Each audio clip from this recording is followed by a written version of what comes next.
Have you ever met someone who swept you off your feet? They started complimenting you constantly, texting you nonstop, maybe even making big promises. They might have even said something like, "I've never felt this way before." It felt magical, like a fairy tale, right?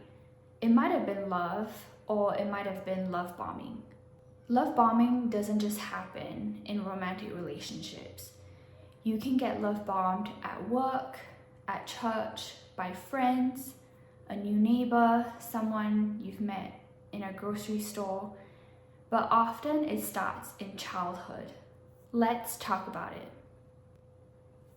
The most foundational and often most painful form of love bombing comes from narcissistic parents. This is usually the first time experiencing this kind of manipulation. And it sets the tone for what we accept later on as normal love. They might say things like, "You're my perfect child," or "You're the only one who understands me." They might also say things like, "You are so mature for your age. You are my reason for living." That sounds flattering, right? When your parent is showing so much adoration and trust in you. But it's conditional.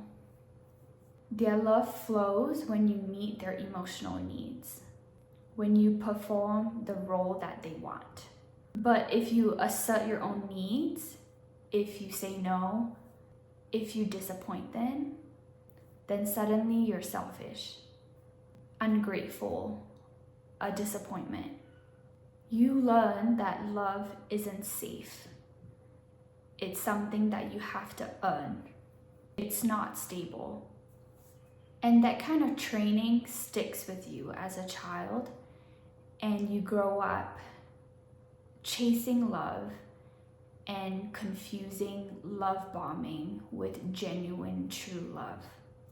Love bombing is when someone overwhelms you with attention, praise, affection to create a sense of closeness as fast as possible. That is not love. It's manipulation disguised as love. Too much, too soon, with strings attached. It's used by narcissists, abusers, controlling people to bypass your boundaries before you even know what is happening. At first, love bombing can seem amazing and it feels great. It finally feels like someone sees you for who you truly are. They text you all day, they flatter you, they talk about how special you are, how they've never felt like this before. You feel chosen, valued, and needed. Love bombing works because it confuses you. Your brain is flooded with dopamine, oxytocin, and serotonin.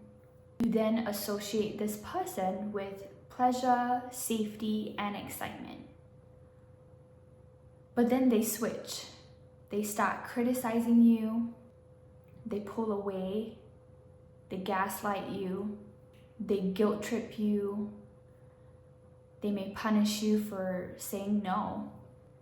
Now you're confused and you wonder, what did I do wrong? So you try harder, you try to get them back to who they were when you first met them from the beginning.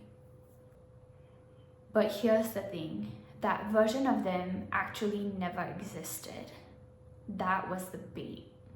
This is called cognitive dissonance, when your brain is trying to hold two opposing truths. Who they were when they loved you and who they are now. The confusion keeps you stuck. You don't even realize it, but you're not chasing them. You're chasing that first version of them that you first met. Confusion is a feature, not a flaw. It's designed to keep you dependent on them. Because if they can keep you confused, they can keep control of you. But here's the truth. Real love doesn't confuse you. Real love feels safe and calm and clear. If you're constantly guessing where you stand, that's not love, that's control. Narcissists and manipulators use love bombing to hook you fast.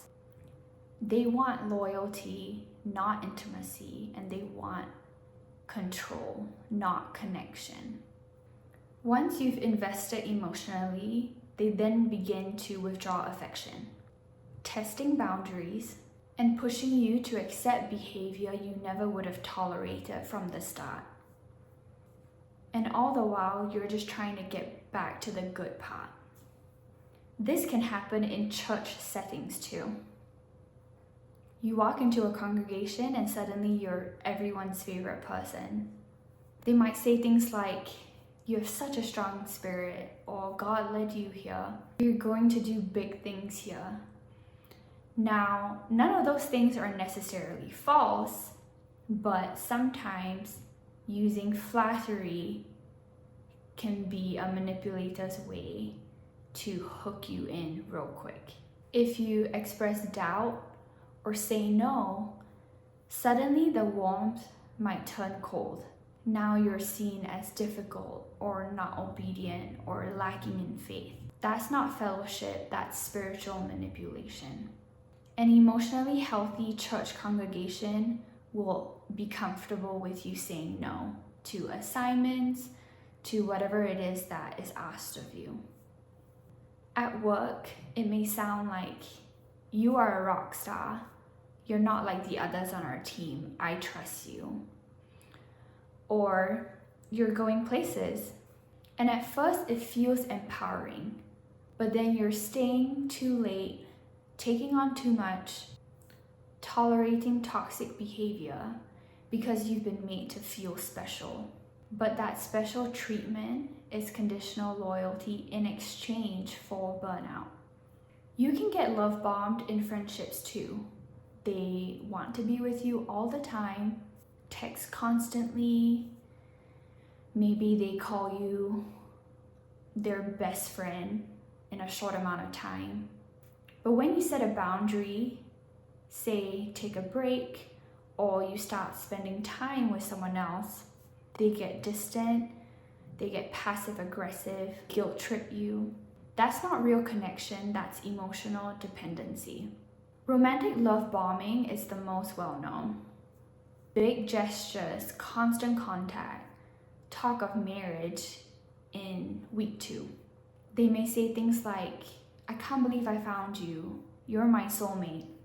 No one's ever made me feel like this." It's intoxicating. But when you need space, speak up or say no, that's when they start to withdraw. You're left wondering how to get them back. But remember who they were when you first met them. They were just wearing a mask. Love bombing always has the same ingredients. Too much, too fast, with hidden expectations.